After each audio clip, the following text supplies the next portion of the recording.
Daunte Wright, and understandably outraged and upset by what happened. And they were met with excessive force. Oh, I'm good.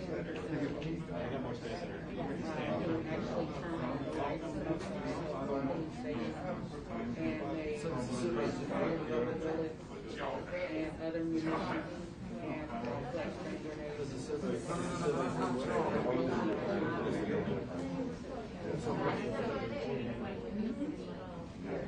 Absolutely, the fact that we're already experiencing in the midst of trial against Derek Chauvin only exacerbates the situation, the stress, the fear, and the feelings of a lack of safety that many black people have in this community.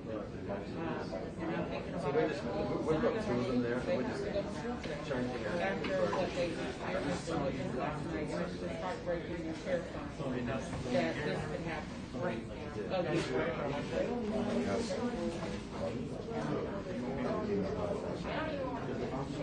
Yes, so from my understanding,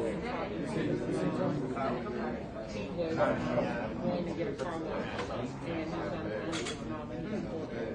And the audio is running off the hook. And his mother could hear all this, and the phone disconnected, and a few minutes later, he got a call back from his girlfriend, her know that he had been shot. And his body laid in the streets yesterday. Yes, with hundreds of people out there. And it reminded me of what happened in Nigeria. Laid in the streets for over 3 hours. So it's just trauma upon trauma upon trauma. And we don't see any reason to fight. We demonstrate the rights of police and our ability to transparency and oversight. But we're continuing to be advocate and demand changes that's the Yes, I'm a lawyer for, I'm an attorney, I'm an activist. And so we've been signed to in less than a year, Minnesota decides to overhaul its system of policing and take accountability for the racism and white supremacy that runs rampant through many of the police departments. They're saying that you know the rest of that's a good team. Yeah.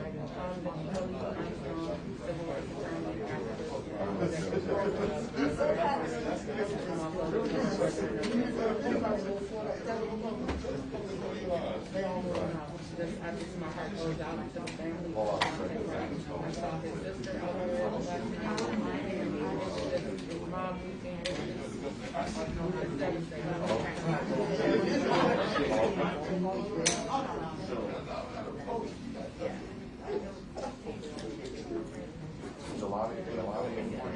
A 20-year-old. Would have had his whole life presented.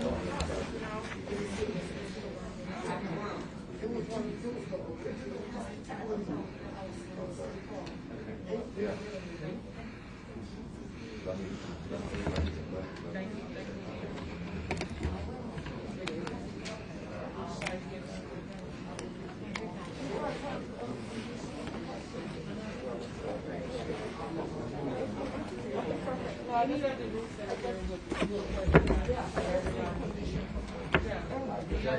So what we worked on this morning, and they started this at 6.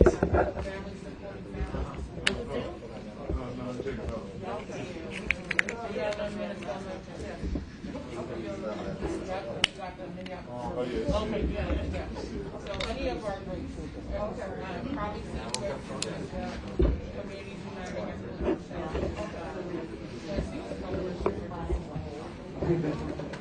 Take care of Minnesota. Whatever y'all need.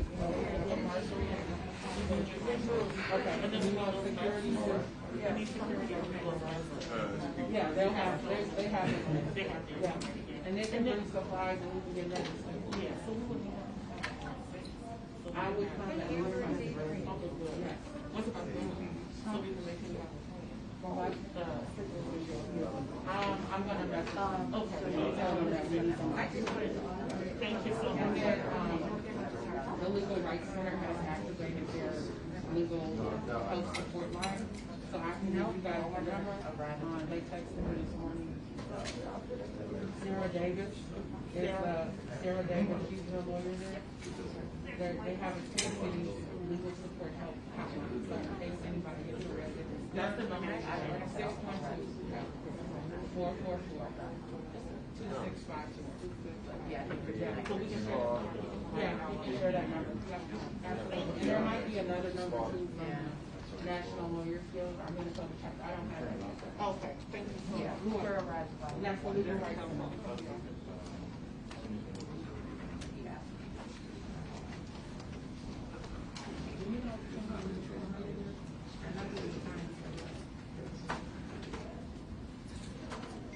Do you know when they're going to start? It's going to be very soon.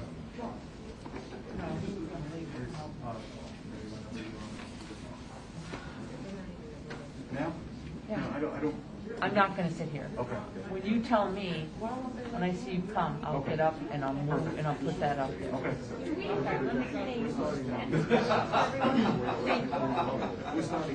Okay.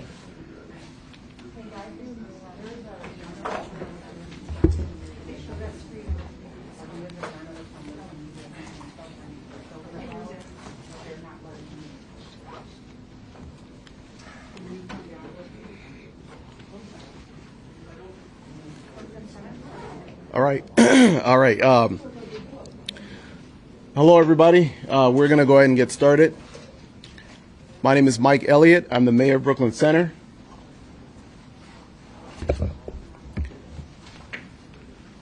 Yesterday, just shortly before 2 p.m., the City of Brooklyn Center Police had a police-involved shooting at the 3600 block of Orchard Avenue.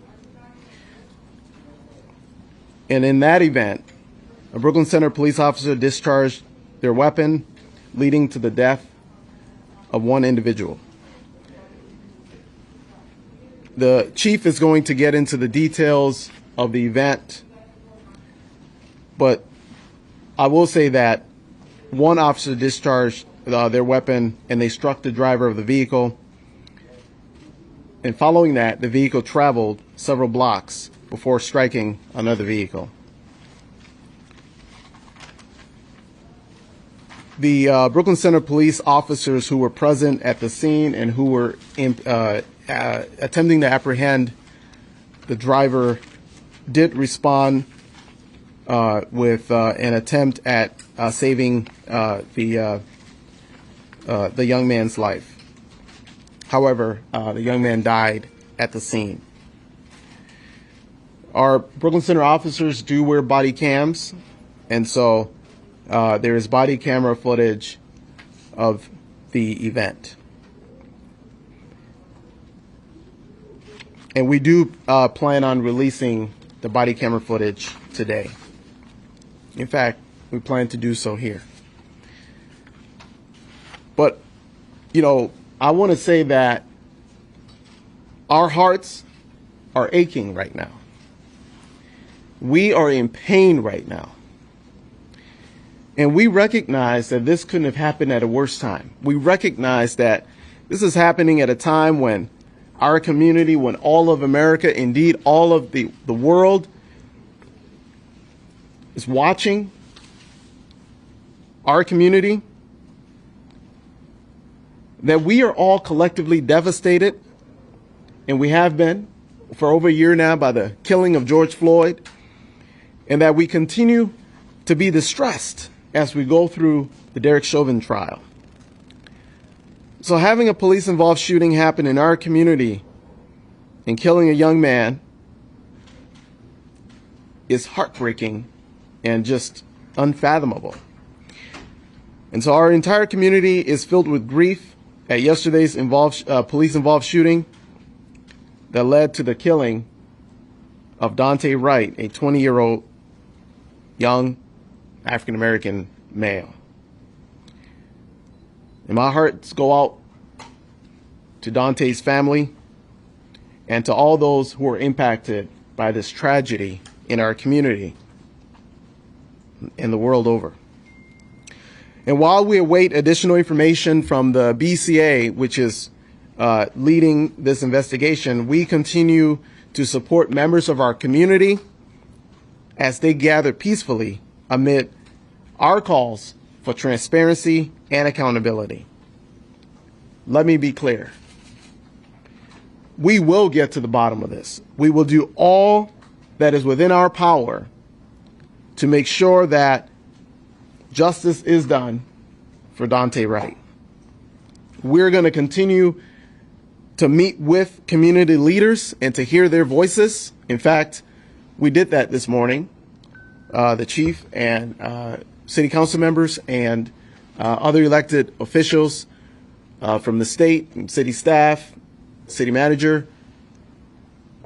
We had a meeting earlier with community to be able to hear their voices in this time. And we're also going to have continue to conduct press conferences and share information with the public.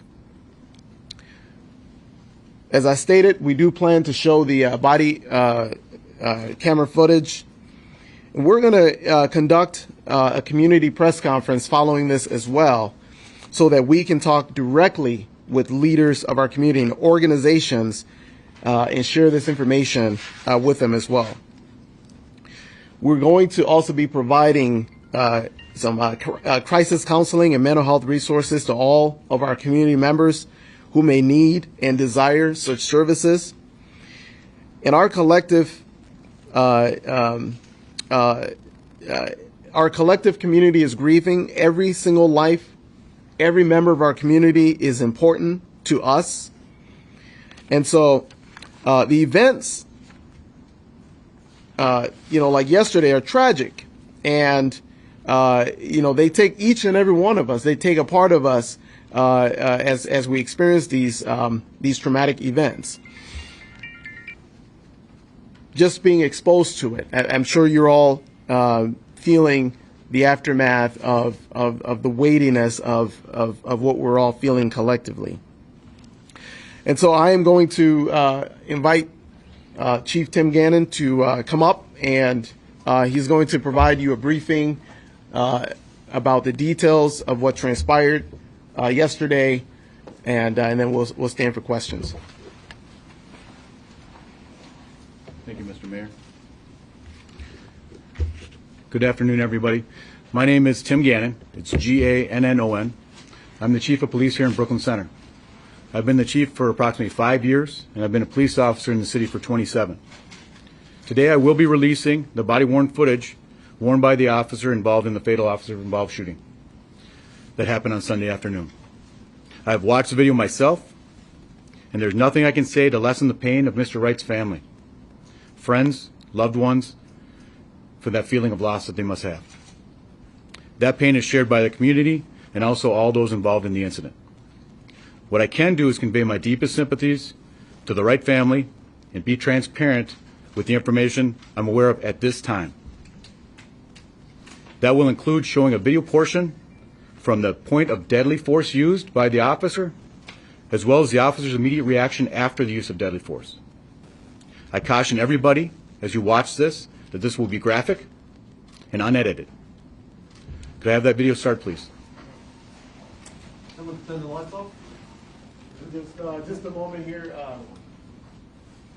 Okay. Go ahead. It should be on both screens.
Oh, wow.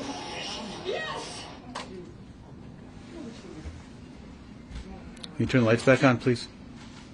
Oh, my God. We're trying to determine whether or not to terminate this officer? As you can hear, the officer, while struggling with Mr. Wright, shouts, "Taser, taser," several times. That is part of the officer's training prior to deploying a taser, which is a less lethal device. That is done to make her partners aware, as well as the subject, that a taser deployment will be imminent. During this encounter, however, the officer drew their handgun instead of their taser. For informational purposes, we train with our handguns on our dominant side and our taser on our weak side. So if you're right-handed, you carry your firearm on your right side and you carry your taser on the left. This is done purposefully and is trained. As I watch the video and listen to the officer's commands, it is my belief that the officer had the intention to deploy their taser, but instead shot Mr. Wright with a single bullet. This appears to me, from what I've viewed and the officer's reaction and distress immediately after, that this was an accidental discharge that resulted in the tragic death of Mr. Wright. I have asked the BCA to conduct an independent investigation into the shooting and death. Once they are completed, I expect they will submit their findings, independent of me, to the appropriate authorities, the appropriate attorneys that will look and review this case. I'm also stressing that I do hope for the community to be patient and allow this investigation, criminal investigation, to be completed as thoroughly as possible. I believe Mr. Wright deserves this, as do all involved. The officer is currently on administrative leave. Make a short comment about what happened last night to our community, a community that I've been a part of for 27 years. I've seen some of the worst damage to this city I've ever seen in those years. Again, peaceful protesting, expressing yourself, we fully support that. But the ravaging of our businesses, the looting of our stores, the destruction to our pharmacies, we cannot tolerate that. I'm hoping that the community will have this level of transparency and know that this is being investigated by the correct authorities, which is the BCA. Unfortunately, they're not here today, but they are handling the investigation. And I have very little information besides what I've just given to you because they are handling that investigation. Mr. Mayor, do you have any comments you want to make?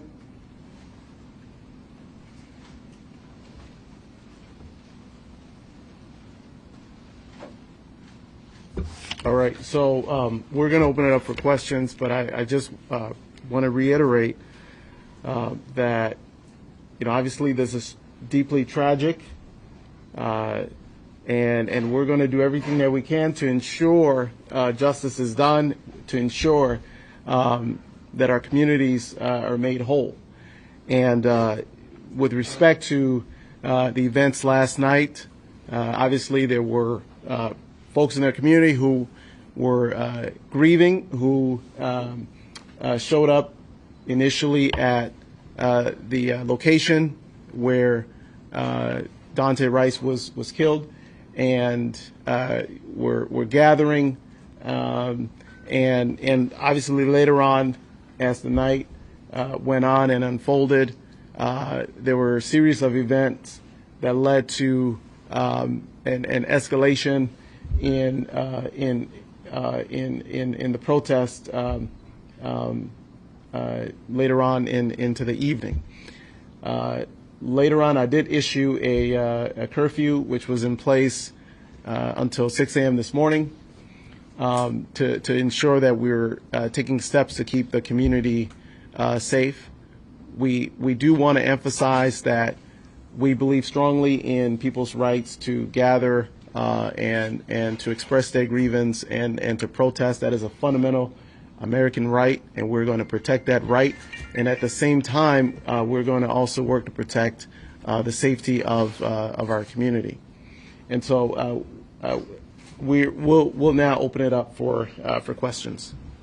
Is it going to be sent over to the Hennepin County Attorney's Office for possible charges? Chief? It's far too early to know which authority is going to be prosecuting, if it's their prosecution. So I don't know how that's going to play out. Unfortunately, the BCA normally is present here during these types of conferences. But what I've understood is the releasing of video this early in a situation is not something that they condone. They leave it up to me to do that. And as I decided to do that, they're not part of this conversation. They're not part of this press conference at this time. Why did you decide to do this today? I felt the community needed to know what happened. They needed to see it. I needed to be transparent. And I want to be forthright. I due respect to Daunte as well. Chief, can you talk about what led to the traffic stop? Daunte Wright's mother told reporters he had an air freshener hanging on his rearview mirror. From what I've understood from the public safety briefing, there was an expired registration on the vehicle. That means the tabs were expired. Upon arrival, when the officer made contact, I think at that time when he walked up to the car, he discovered that there was a hanging item from the rearview mirror. So there was a contact that the officer went up there initially for, obtained his ID or his name, and he walked back to his car, and at that time he ran his name and he found out that he had a warrant. That's why they were moving from the car and they were making a custodial arrest. Can you tell us more about the warrants? I have very little information on the warrant other than it was a gross misdemeanor warrant. Dante's brother tells us his brother didn't know he had a warrant for his arrest and recently missed meeting with his probation officer. That I don't know. So there is a perception, I think in the US and around the world, that had Daunte Wright been my color, this wouldn't have happened to him. Why is it the police officers in the United States keep killing young black men and young black women far, far, far higher rate than they do white? I don't have an answer to that question. If you're this black man is real here in the state of Minnesota, I can answer that question. Was there a gun found in the car? There's no gun that I was made aware of. I did not search the car, but I've not been made aware of a gun in the vehicle. The officer, is she under any type of There has been mental evaluation? There has been a fair amount of social chatter in media, which I don't normally comment on, but there was some comments in social media that she had committed suicide. That is not true. That is not true. To the best of my knowledge, she's being taken care of right now. What can you tell us about this officer and how long she's been with the department?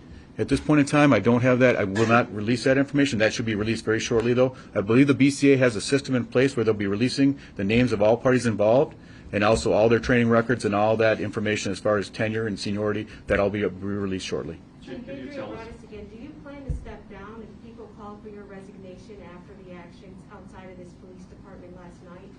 At this point, I do not. Chief, what was happening then? What are we seeing in the video prior to the shot? You described the taser and the weapon. What was happening there? I'm not in the mind of the officer. I can only see what you're all seeing. I can couple that with some of the training much of the training that I've received, and that's why I'm believing it to be an accidental discharge. But prior to that, there was some sort of activity going on. When they were trying to take him into custody? It appeared to me from the video that the individual was trying to get back into his car to leave. Chief, how often do officers go through firearm training to try and maybe prevent something like that happening where you don't make that kind of mistake? Is it annual training or is it, how does that work? We have numerous trainings throughout the year. We don't try to lump it all in one group, so there's numerous trainings where we do tactical training, we do firearms training, we do taser deployments. We have pretty thorough taser requalifications on a yearly basis, but then we also do a number of scenarios and role-playing exercises as well. I can take one more question, please. In the midst of a pandemic, why was it a priority to pull someone over for expired tax? And I don't know if that was a priority, but it was a violation that the officer observed and initiated a traffic stop. Chief, are you aware that there's a significant delay? Are you aware that there's a significant delay in getting tabs and things of this nature from the DMV? So even people who have purchased tabs are unable to get them because there's a 2 to 3 month backlog. Are you aware of that? And is your staff also aware of that? And have you made any type of recommendations to your staff to be mindful that we're in the middle of a pandemic and don't pull people over for tabs, particularly because there is a significant delay in getting those tabs from the Department of Motor Vehicles? Are you aware of that? I am aware of Chief that. Police. I am aware of that. Is your staff aware of that? Yes, they are. Chief? That was the last question. I'm sorry. I'm sorry. I'm sorry. Mr. Mayor. Questions are done. Mr. Mayor, may I ask you, in that video, the female officer clearly made a fatal mistake. She did the wrong thing. We understand she's going to be receiving some type of counseling, but should she lose her job since it's abundantly clear that she killed someone? Let me be very clear. My position is that we cannot afford to make mistakes that lead to the loss of life of other people in our profession. And so I do fully support releasing the officer of her duties. You support her being fired? I do. Okay. Mr. Mayor, you just said yourself, the whole world is watching the Twin Cities right now. Why weren't police forces looking out for, just looking out about what they were doing? Why weren't they taking greater precautions when they got involved in incidents like this? Do you have any answer for that? I don't have an answer. I have not spoken with the officers involved myself. At this point, the BCA is the one that's in contact with those officers, and in fact is the only one that's allowed to be in contact with those officers. Mr. Mayor, clearly, because you answered the question directly, you've given some thought to this idea of releasing this officer. With that said, what is the process? Can she be released immediately? Does she have to go through some type of appeals process? How does that work? Well, under our form of government, the city manager who's here, you can come up, Kurt. He ultimately actually has control over the police department, not the mayor, and over the chief. So you can comment on that. The city council also, has ultimate authority over what happens in the city collectively. So the city council can take action in this regard as well. Go ahead, Mr. Bogany. Thank you, Mr. Say and spell your first and last name. Yeah, my name is Kurt Bogany, Boganey. And in response to the question about termination, all employees working for the City of Brooklyn Center are entitled to due process with respect to discipline. This employee will receive due process, and that's really all that I can say today. Do you support the termination of an officer like this who has made the type of mistake that has cost a resident of yours life? Do you support the termination of this type of officer? And what message are we sending here in Brooklyn Center to the rest of the world about the valuation of black life? Do you support the termination of this type of an officer? I understand and appreciate the comment that you made and why you said it. But if I were to answer that question, I would be contradicting what I said a moment ago, which is to say that all employees are entitled to due process, and after that due process, discipline will be determined. If I were to say anything else, I would actually be contradicting the idea of due process. One final question. What's your expectation for how a significantly white police force here in Brooklyn Center treats the black and brown members of this community? What expectation have you communicated down to the chief and to the officers under him for how they are to interface with the vast majority, because the vast majority of this population is black and brown? How have you communicated to them to interface and interact with people who look like me? Absolutely, I've communicated that to the chief, and I do believe that the chief concurs with the notion that every resident of Brooklyn Center must be treated fairly, must be treated equitably. The city council has been very clear in its expectations about fairness and equity. We are implementing this year an Office of Anti-Racism Principles and Practices. We are hiring an equity officer in the next several weeks. The city council has provided specific direction about accountability for the police department and transparency for the police department. We've been providing reports to the city. Talk to us about the City Council. Yes, we're providing reports to the City Council about officer discipline, about information on stops of black and brown people or people of color in the City of Brooklyn Center.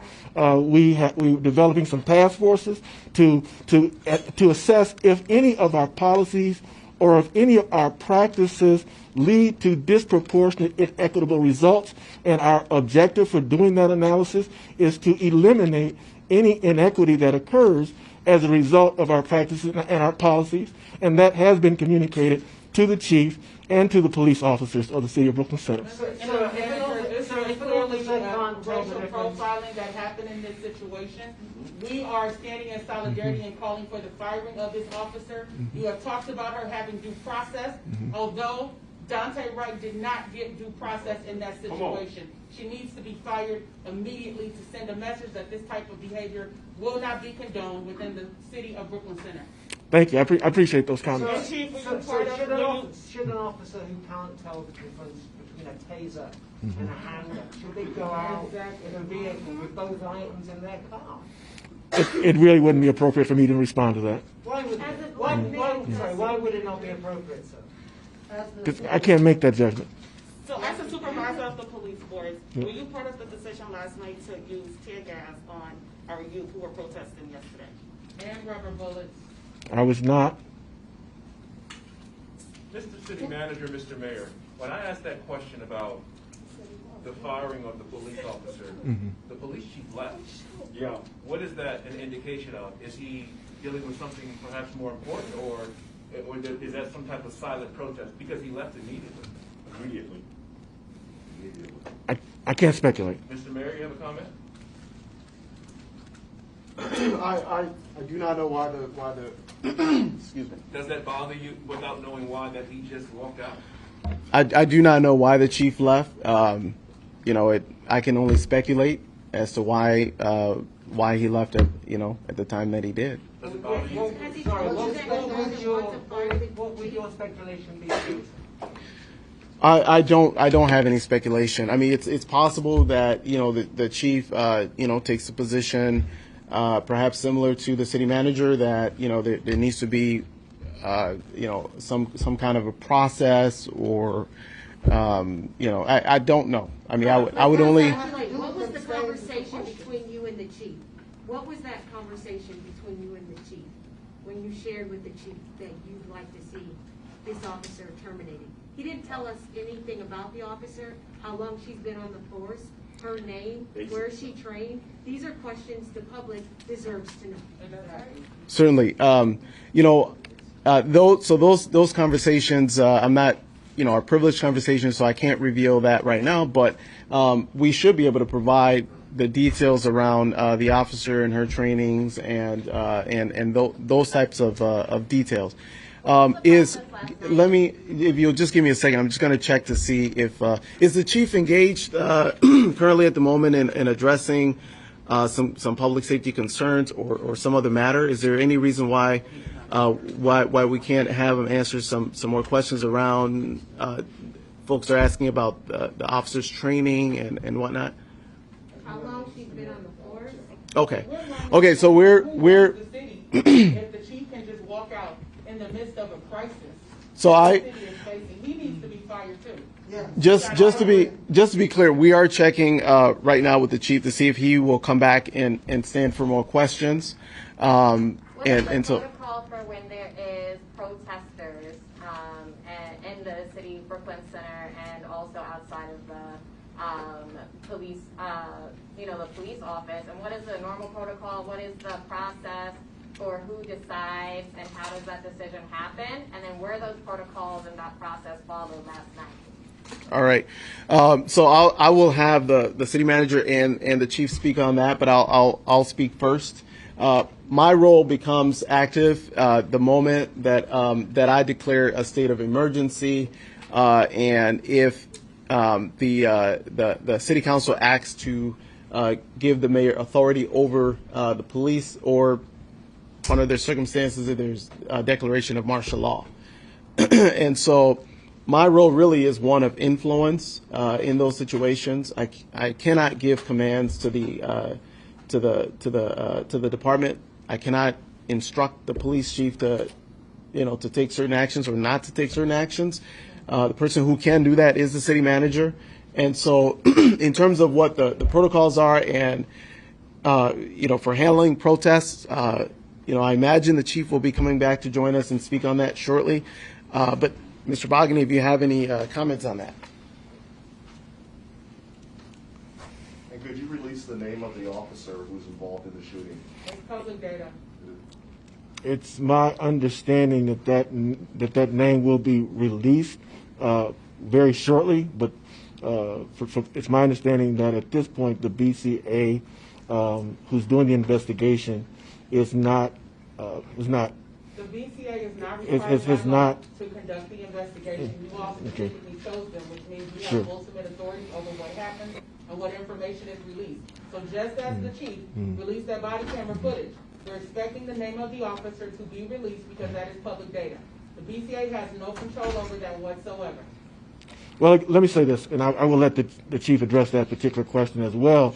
But I will tell you this: we have every intent to release that information as quickly as possible, and I'll just leave it at that. We don't have. There's no reason or desire to withhold that information any longer than it's absolutely necessary. So can you instruct the chief to release her name? I won't do that at this moment, at this place. Why? It would be inappropriate. That's not inappropriate. What was inappropriate was killing Daunte Wright under those circumstances. So you are working harder to protect a killer cop than a victim of police murder. Okay. Sorry. Yeah. I'm sorry. I'm back. I'm sorry. I left. I'm used to doing the handoff with the BCA, and I apologize for that. Normally, the BCA steps in and they do a lot of the talk about the investigations.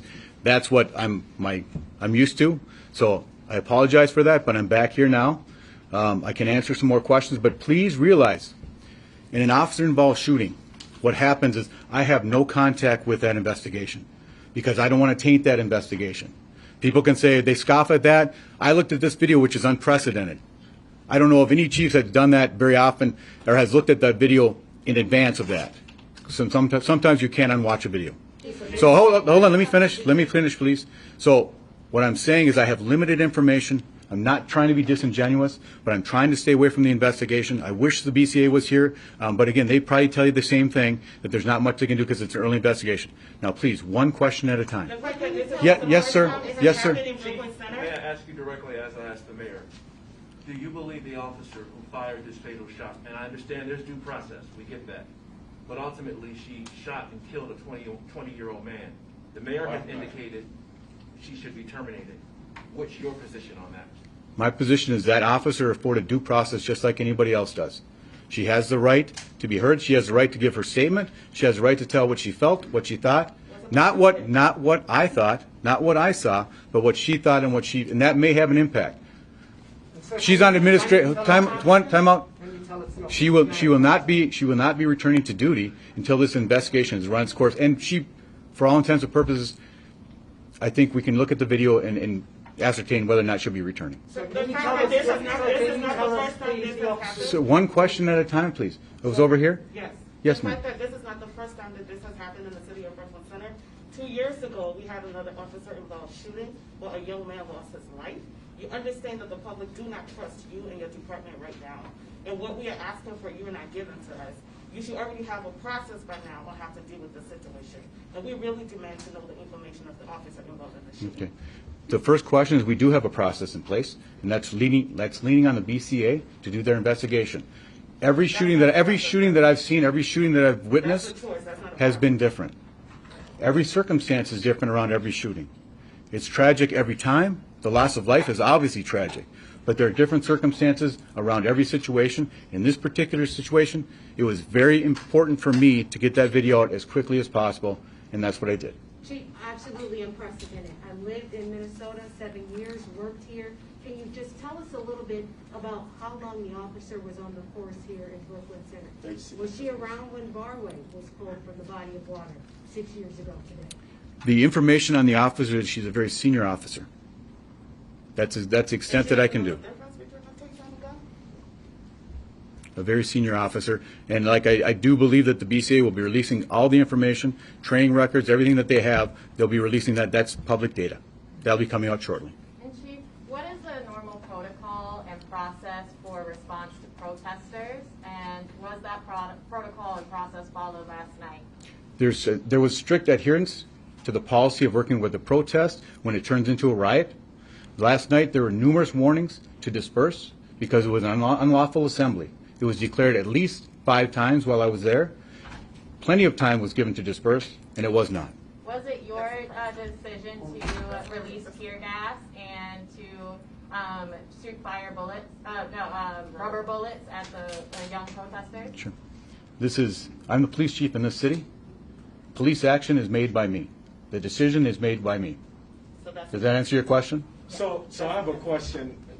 Upon myself and other organizers and activists coming up to the police station, we were really shocked to see utter darkness, to see all of the lights, both interior and exterior, extending all the way out, making the street virtually dark.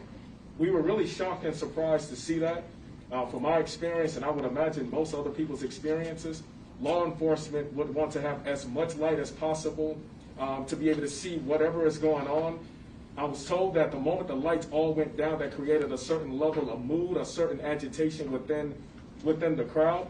What was your thinking? Because I was told that you made the ultimate call to turn all the lights off, even the street lights that was out in front of the building, to turn all of the lights off. What was your thinking about turning off the lights in the midst of people coming and Sure. attempting to redress Sure. At the police station? What was your decision behind turning off all the lights? I don't know about the lights on the street, but I know the building lights were turned off because they created a backlighting for the officers that were on the front lines. They became targets for concrete blocks, frozen cans that I personally saw in duct. So that's what I turned those lights off so that turning off the lights made them less of targets? Or? Yes, they weren't backlit. So then the people that were in front, they couldn't see it. So if we have lights in front of us, that's what the police department would like to have.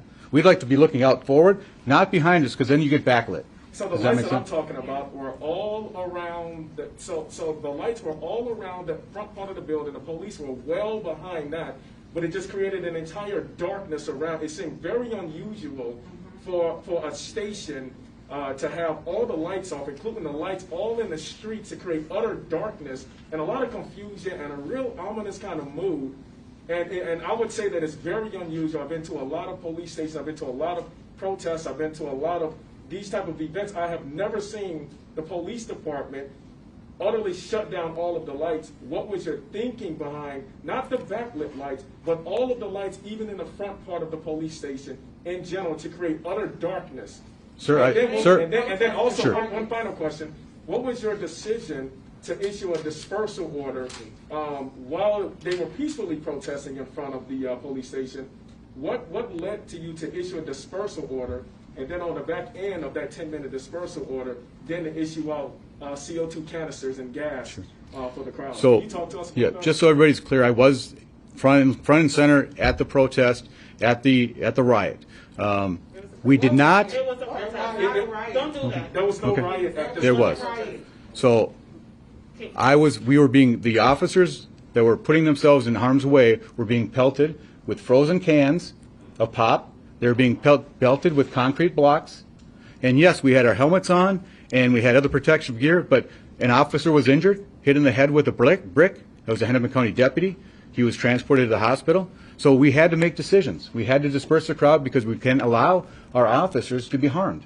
And I've already answered the question, I believe, about your lighting. I know that's a big deal with you, and I understand that, but I thought I've explained that myself. So that is, I told you it's my decision, and that's why I made that decision. Is there another question? Yes, ma'am. I mean, the room's tense. I can feel it. Yes, ma'am. What is on your heart? Be defensive. Let him answer, guys. Sure. Speak to us for real. Like, keep it 100. This is what I'm here for. Okay? I'm the leader of this department. They expect me to lead, to create a safe city. That's what I'm trying to do. So that's it. I hope you're not crying too. Okay? And yeah, I'm emotional. Guys, he's being honest. I'm just trying to be honest. So. When I have a question for you. Yes, sir.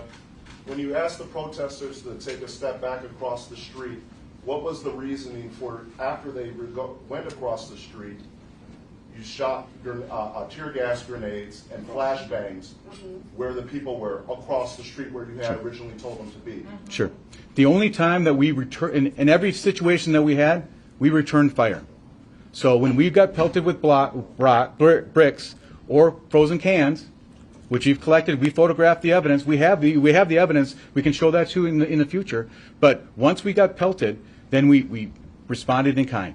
And there was a distance that there was a distance, and everything that who had nothing to do with throwing anything. That's Sure. the danger of turning off the lights Sure.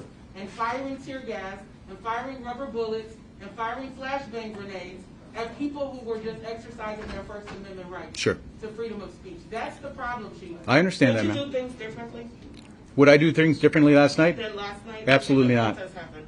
Absolutely not. We had a situation where we were bringing in an arrest team, and we were worried. How many people are we going to arrest? When we started to move the people, finally, hours into the situation, you know how many people we arrested that stayed? 2 people. If we hadn't done that, if we hadn't moved people along, I don't know what would have happened, and I don't know where they would have reformed. But the people that left were allowed to leave. We didn't trap them. We didn't make mass arrests. We arrested 2 people. So what are the plans for tonight?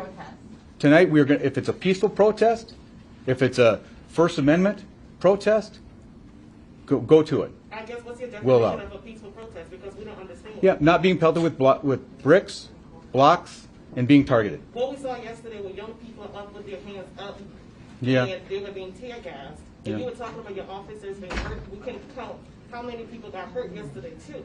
Okay. So that's what I'm going to ask again. Are you planning on doing things differently tonight? We are going to have our officers lined up to protect this building, to protect the city as best we can. That's what we're going to do today, and that's what we do every day. I got one more question. When the officers were firing tear gas and flashbangs, there was an apartment complex with families behind it, and that's where a lot of the flashbangs were going. Had a flashbang went into one of those windows and started that building on fire, it put a lot of other people at risk.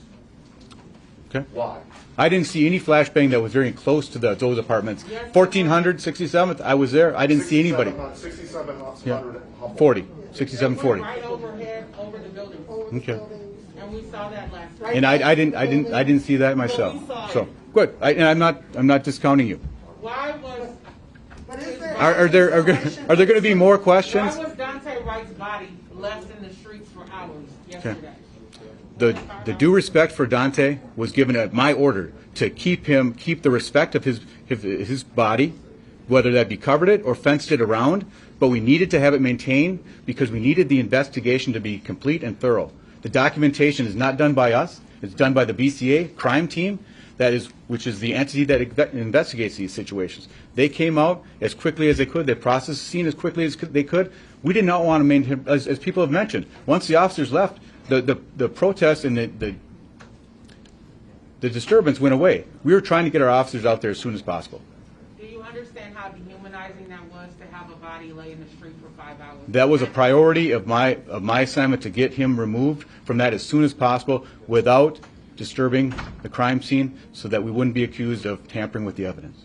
All right, now let me ask Chief, you can stay here for a second. Are there any other questions here from any of the media folks? No? Thank you for your time. Thank you. Okay. Any, is that I have a question. final question? All right. Final question. So, Police Chief, we hear that you have committed to protecting this building and protecting the city tonight if there are protests. Will you commit to protecting protesters and the people of the city? I am committed to protecting the peaceful protesters of the city every day. Not yesterday. Not yesterday. Peaceful protesters. I was a peaceful protester, Yeah. and they were targeting me. Okay. All right. So thank you, everybody. Just to reiterate, my commitment, our commitment as a city, and in many ways we need to recommit to that. That is to making sure that we are protecting peaceful protesters. We're protecting the rights of people to gather and grieve, and give their grievances to the government. And so we're going to work to continue to protect those rights, protect peaceful protesters and to make sure that we're also securing the safety of our community. Thank you. Understand that when peaceful protesters gather and they are met with violence, that things are going to escalate, and at that point you can't blame them and call them rioters? Yeah. Understand that? Yes, absolutely, absolutely. So, we have a community press conference downstairs, outside the building from So if you all community can leaders. reconfigure downstairs, we're about to do a community-based press conference as well.